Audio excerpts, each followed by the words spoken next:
oyes, Risco. Hablemos entonces de la crisis humanitaria que está viviendo actualmente su país. ¿Por qué se han ido 3.400.000 venezolanos? ¿Cómo explica el millón de inflación al año? ¿Cómo explica que hay tanta gente que ha muerto en sus hospitales y que no tiene que comer y que está comiendo de los camiones de basura, como me tocó verlo ayer? Siguen con su guión para pensiones, para empleo, para ingresos, educación pública, gratuita, de calidad al 80% de los venezolanos. Pero, a ver, un médico de familia. ¿Le puedo enseñar tenemos el video 3 médicos de familia. Déjame enseñarle el video de lo que yo vi ayer. Esta entrevista, te digo, no tiene ningún sentido ni para ti ni para mí. ¿Oíste? Yo creo que es mejor suspenderla. ¿Oíste? Te agradezco todo. Hasta luego. No tiene ningún sentido.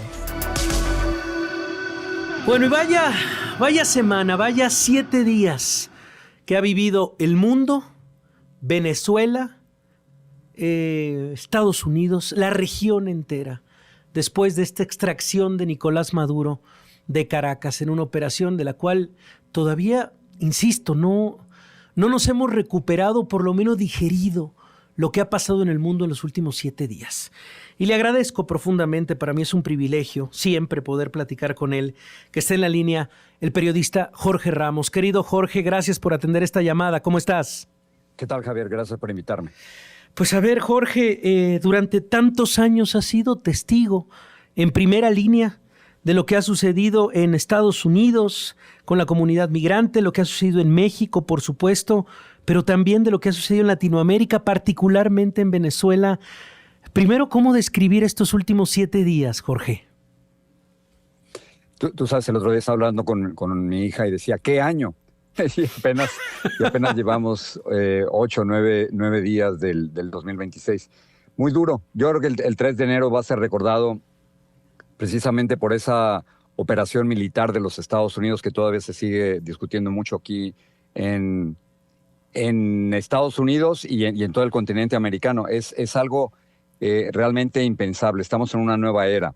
Era una nueva era de Donald Trump, una nueva era que América para Trump. Sí. Y eso es totalmente nuevo.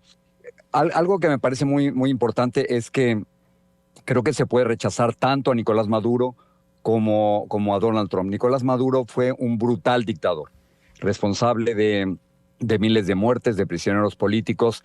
3 fraudes realizó en el 2013, 2018, 2024. Pero al mismo tiempo, esta nueva política de Donald Trump es peligrosísima para toda América Latina. El diario de New York Times, Javier, no sé si ya lo viste, le acaba de hacer una entrevista a Donald Trump, en la que Donald Trump dice que él tiene el derecho de hacer límite para su poder global, así es como él lo describe. El único límite es su moral y su mente. A ver, vamos a escuchar. En el momento en que estamos. Vamos a escuchar ese fragmento, ¿te parece? Es terrible. A ver, vamos a escuchar ese audio que nos está platicando en este momento Jorge Ramos, esta entrevista que le hace el New York Times el miércoles por la tarde-noche al presidente. Hay un momento en el cual le pregunta el reportero, después de lo de Venezuela, ¿cuál es el límite del gobierno de Estados Unidos, de Donald Trump, acerca de organizaciones mundiales, si tienen un límite? Y esta es la respuesta del presidente Trump al New York Times. Do you see any checks on your power on the world stage? Is there anything that could stop you if you wanted to? Yeah, there's one thing, my own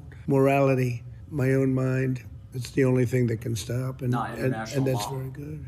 I don't need international law. I'm not looking to hurt people. Do you feel your administration needs to abide by international law on the global stage? Yeah, I do. I do. But it depends what your definition of international law is. Ese es el audio, Jorge. No necesito de ninguna organización. Solo mi moral es el límite, Jorge. Imagínate, se siente todopoderoso. Creo que Venezuela está mejor con un dictador menos. Creo que América Latina está mejor con un dictador menos. Pero al mismo tiempo, la operación de Donald Trump es totalmente ilegal. La hizo sin la autorización del Congreso de los Estados Unidos, como dicen las leyes de los Estados Unidos. La hizo en contra del derecho internacional y en contra de la Carta de Naciones Unidas, que claramente dice que los países deben ser tratados como iguales, que se debe negociar cualquier diferencia y que no se debe utilizar la fuerza. Estados Unidos utilizó una fuerza durísima, una fuerza militar. Pero luego, sobre todo, Javier, aquí el problema es el precedente que afecta a México. El precedente es que si Estados Unidos está utilizando la fuerza en Venezuela, o por qué Putin no va a continuar insistiendo en que parte de Ucrania es su territorio, o peor todavía para nosotros, los mexicanos, peor todavía que Trump decida atacar a los carteles de las drogas dentro del territorio mexicano o que decida atacar a los carteles de las drogas dentro de Colombia. Ese es el precedente durísimo y en esta época en donde Trump se siente absolutamente todopoderoso y no hay quien lo pueda retar, porque, por ejemplo, dentro de los Estados Unidos, él controla ambas cámaras del Congreso, no diría controla, pero dentro de la Corte Suprema de Justicia, el presidente es durísimo y peligrosísimo, particularmente para nosotros los latinoamericanos y los mexicanos. Sí, después de esta entrevista que concede a Fox News, en donde dice que va o está pensando o va a mandar este ataque por tierra a los cárteles mexicanos. Se acaba de publicar hace unos minutos este potencial ataque militar. Bueno, pues esta carta firmada por un grupo de 75 congresistas demócratas advirtiendo que sería, pues bueno, desastroso este tipo de amenazas y de ataques en contra de nuestro país. Digamos, la primera reacción importante, insisto, desde la política interna de Estados Unidos a esta declaración de Trump, algo que tú estás advirtiendo como peligrosísimo, Jorge. Es muy, muy peligroso y yo insisto, afecta directamente a México. Que la presidenta Claudia Sheinbaum claramente ha salido a defender la soberanía de México y que esto sencillamente no debe realizarse. Pero después de lo ocurrido en Venezuela, Donald Trump se siente todopoderoso, siente que puede hacer absolutamente lo que se le pegue la gana y bueno, creo que tenemos grandes diplomáticos y tenemos en este momento una presidenta que claramente ha salido a defender a México, pero es muy difícil hacer eso con alguien que cree que puede hacer lo que se le pega absolutamente todo. Y eso es lo más difícil en este momento. Por eso creo que estamos viviendo momentos y peligrosos, Javier. Sí. Jorge, estamos hablando con el periodista Jorge Ramos.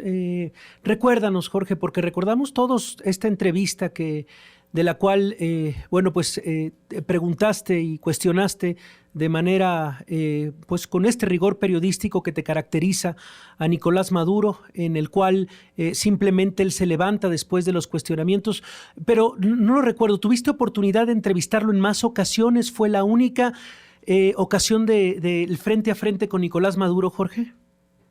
Fue la única. En el 2019, Nicolás Maduro, para ponerlo en contexto, ¿sí?, estaba en un momento sumamente complicado. El mundo estaba reconociendo a Juan Guaidó como el presidente legítimo de Venezuela, y Nicolás Maduro, en entrevista a un periodista español, a la BBC de Londres, a NBC en los Estados Unidos y a mí. Y comienzo la entrevista preguntándole, ¿cómo le digo? Para muchos usted es un dictador. Y a partir de ahí las cosas no salieron muy bien. Le llevé una lista de más de 400 prisioneros políticos con los nombres de los prisioneros políticos. Le dije que claramente él había realizado un fraude electoral en el 2013 y en el 2018.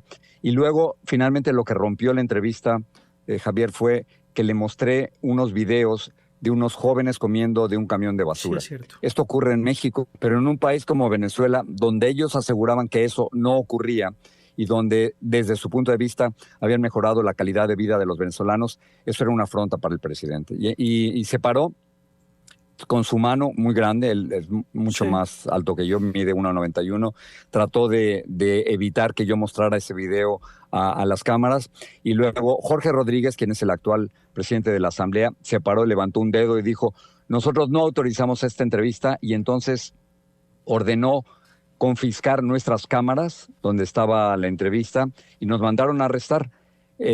Todavía ese robo de cientos de miles de dólares no nos han regresado el equipo y finalmente, horas después, al día siguiente, Javier, nos deportaron de Venezuela.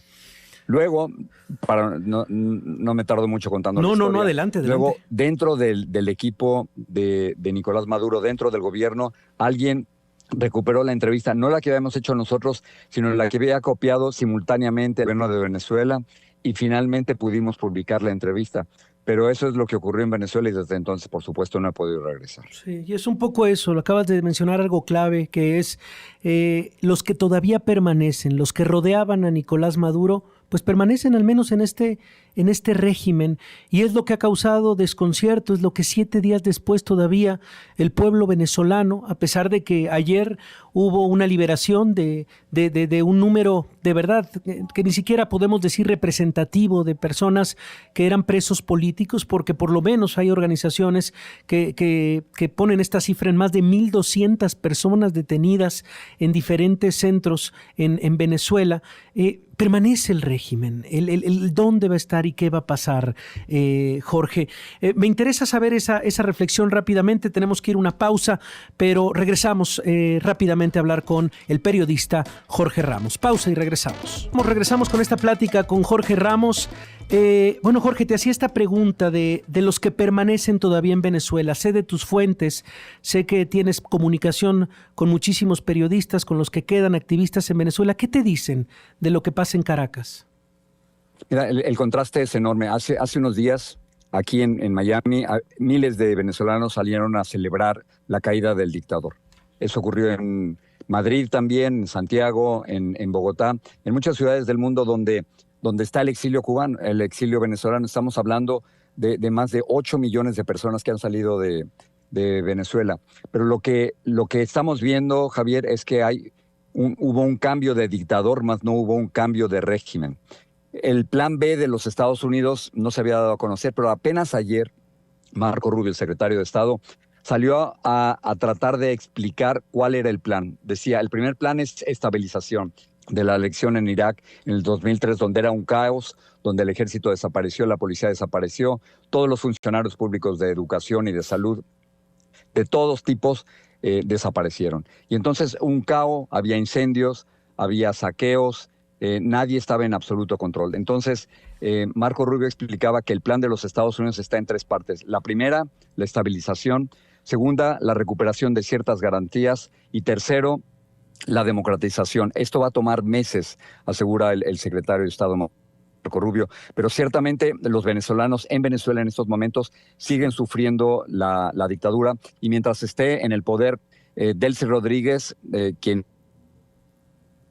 dentro de Venezuela, al igual que su hermano Jorge Rodríguez, Diosdado Cabello, Vladimir Padrino, quien es el secretario de Defensa, Diosdado, por supuesto, es el secretario del Interior. Mientras ellos estén ahí, la democracia no va a regresar a Venezuela. Para cerrar, Jorge, un último comentario. Está también algo que ha explotado en la conversación en Estados Unidos, por supuesto, el asesinato de esta mujer de 37 años, de Renee, esta poeta, en manos de ICE en la ciudad en Minnesota.